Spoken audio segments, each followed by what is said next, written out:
Hello बच्चों, let's read the question.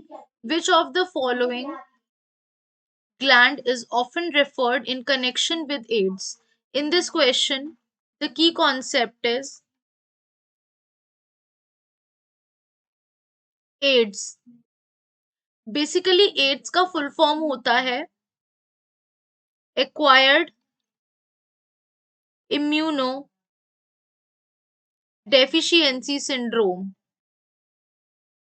Deficiency syndrome.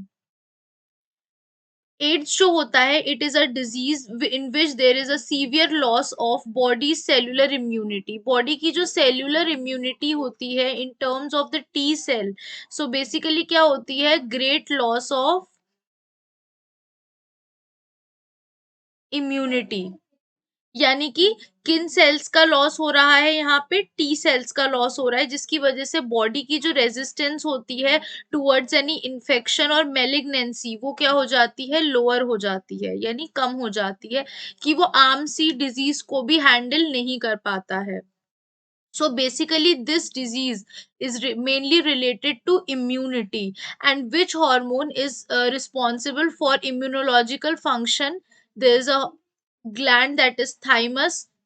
तो जो थाइमस होता है it basically connects with the immunological function. तो क्वेश्चन में हमसे पूछा गया है which of the following gland is often referred in connection with AIDS. तो हमारा करेक्ट आंसर हो जाएगा थाइमस. अगर हम बात करते हैं थायराइड की, तो थायराइड स्टिमुलेटिंग हार्मोन होता है that basically maintains the thyroid gland.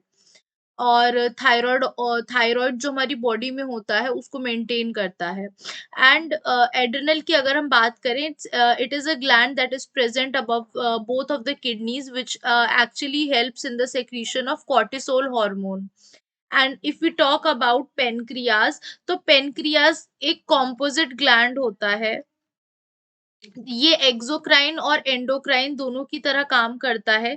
जब ये एक्सोक्राइन होता है तो बहुत सारे एंजाइम सेक्रीट करता है that helps in the digestion.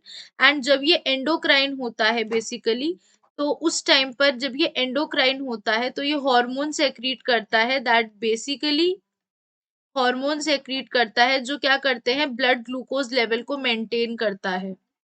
Blood glucose के लेवल को मेंटेन करता है इंस्पाइट कि ये एंजाइम सिर्फ उस कंडीशन में निकालता है जब ये एज एक्सोक्राइन वर्क करता है and which helps in the digestion. तो हमारा करेक्ट आंसर हो जाएगा option A, thymus. Hope you guys understand. Thank you.